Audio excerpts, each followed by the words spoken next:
welcome to episode 28 of the Offside Rule podcast. And as you can hear in the background, this is a noisy one because we're actually at Stamford Bridge. We've been here for the Women's Champions League final, which has just finished, and a lot of corporate hospitality, which means free beer. Let me introduce who I've got alongside me. So Kait is alongside me as usual. Hello. Hello, and the reason why it's getting louder and louder is I think people are enjoying the drink more and more, so expect it to be raucous by the end of this. And also, to my right-hand side, no Hayley McQueen this week, but we've got Eni Aluko, Chelsea ladies, England ladies star. Thank you very much for joining us. Yeah, thank you. I'm pleased to be here. We're thinking of the football leagues in England. We have a lot of foreign players now. The Women's Super League has had them as well.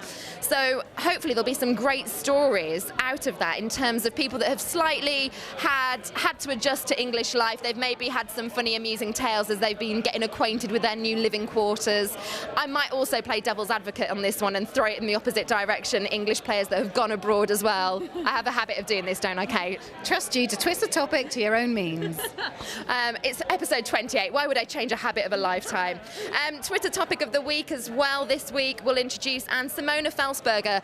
What an apt one to have with all the German football, all the Champions League German finals. We've got our Bundesliga roundup, and that will take us to the end of the podcast. But I think we should start with a little bit of chit-chat. First of all, reflecting on what we've seen tonight at Stamford Bridge, the Champions League women's final, and it actually ended in the end with Wolfsburg winning 1-0 with a penalty, and they've actually done the treble. They've got the Champions League title, the Bundesliga title, and the German Cup. So it was a great game. And first of all, Eni, let's start with your thoughts on it. Watching as a female player, what did you make of the quality tonight? What did you make of the game?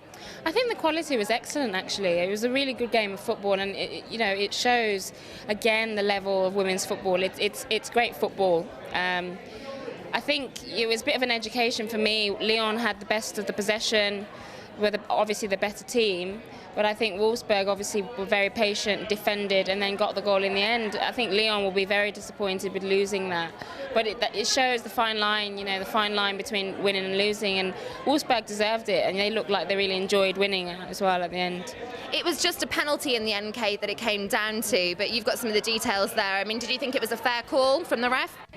Yeah, I mean, it was Lyon's Laura Georges who gave away the handball in the area, and that resulted in Martina Müller for Wolfsburg scoring a penalty. Fair's fair, really. I would agree with Eni. I think Lyon will be bitterly disappointed with the result. This is their fourth consecutive final, and they've won the last two. They've met German opposition in every one of those four finals, obviously defeated the last two. Potsdam a couple of years ago, Lynsey, yes, yourself and I. Yeah, we were there. Go Potsdam, weren't we? All night. We were going Potsdam crazy. But anyway, yeah, so well done to Wolfsburg. This is their debut appearance in the Women's Champions League, and they've done really, really well. I actually thought they were confident and assured on the ball. Lyon were perhaps technically better, and certainly showed a bit more pizzazz. But to me, they just looked a little unmotivated, a little less desperate, a little less ambitious maybe than Wolfsburg. Eni, just very quickly, I mean, in terms of the players that you saw out there, who really impressed you? Because you've got one eye as well on the Euros, I guess, and who will be performing in that competition? That's right, yeah. I think, obviously, I was looking at a lot of the French players who will obviously be in our group. Louisa Nassib is a big favourite of mine. I personally think she was playing a bit too deep today. I think if she was higher up, she would have affected a lot of the attacking play for Lyon. Laura Georges in defence is always a strong player to play against. Camille Abberley played well, but I was surprised to see her come off quite late on in the game when Lyon were really pushing for a goal.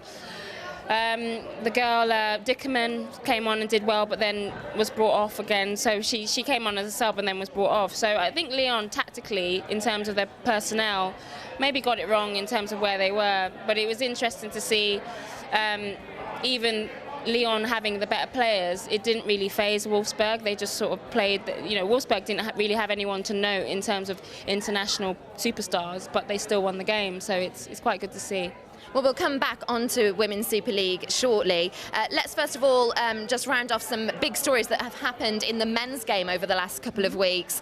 Just to round off the Premier League season, so Arsenal in the end, they got that 4th place Champions League spot. A lot of people vying for Spurs to do it, but of course in the end it was just in their own hands for Arsenal, and they got the win they needed, and Spurs won, but it came to no avail. I mean, 5th place Europa League again. What did you make of the end of the season, Kait?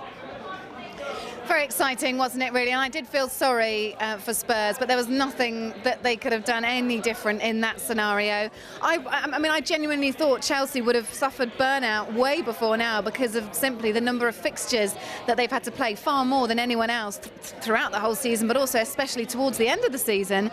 And I have to say, I have been, despite having a tough time initially, I've got to give credit to Rafael Benitez for keeping those players motivated and fit enough and with enough drive to see the season through to the best that he possibly could.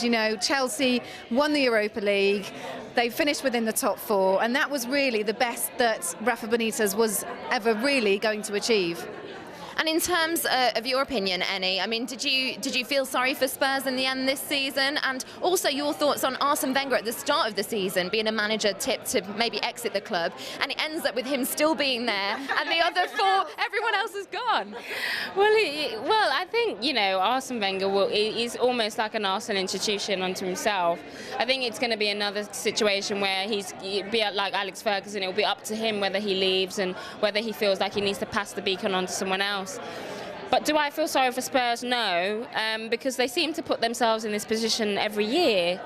They just miss out. I mean, last year, I felt sorry for them, to be fair, because obviously Chelsea won the Champions League and they lost out because of that. But Tottenham are good enough really to be pushing for top 3.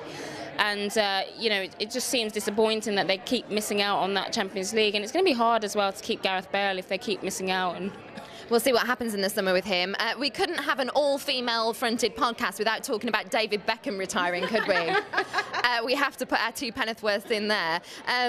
What a player he's been. I mean, whether you rate him in terms of his skills or not, I mean, he obviously a great England captain, and his work rate, I think, is unquestionable. But what he's done for the game and brand Beckham has been superb, hasn't it? Absolutely. I think, to be honest, it was the right time. I read Twitter and people are like, oh, I'm devastated, Beckham's retired. But it's kind of like, well, it's time. He's 38, 39 years old, and he's probably reached that level where he said he's had enough, and his body's probably telling him he needs to stop. But what an icon for the game, what an inspiration for the game.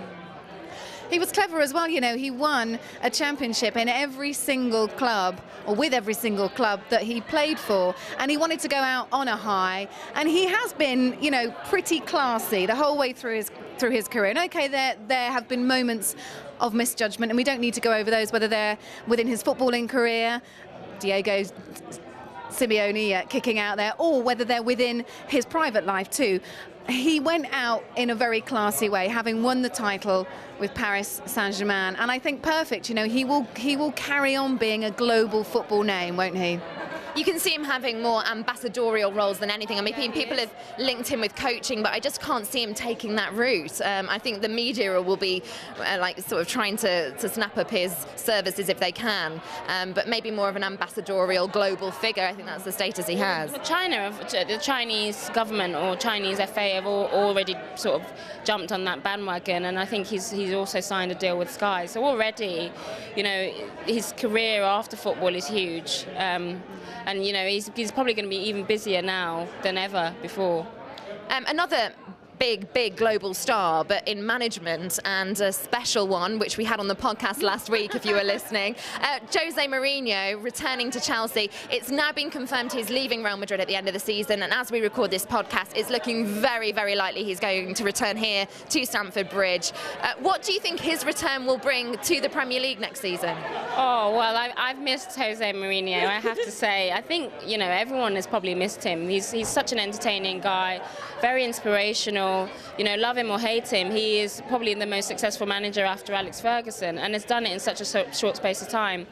So, he's going to obviously bring that whole personality, but also success. Chelsea, since he left, have really missed that form of success. and he'll bring great players. You know, great players will follow him, I'm sure. Kait, are people remembering him though with rose-tinted spectacles? Yes. I think everyone's forgotten, you know, press and punters, that everyone had kind of fallen out with him a bit, hadn't they, before he left the Premier League? Everyone was getting a little bit fed up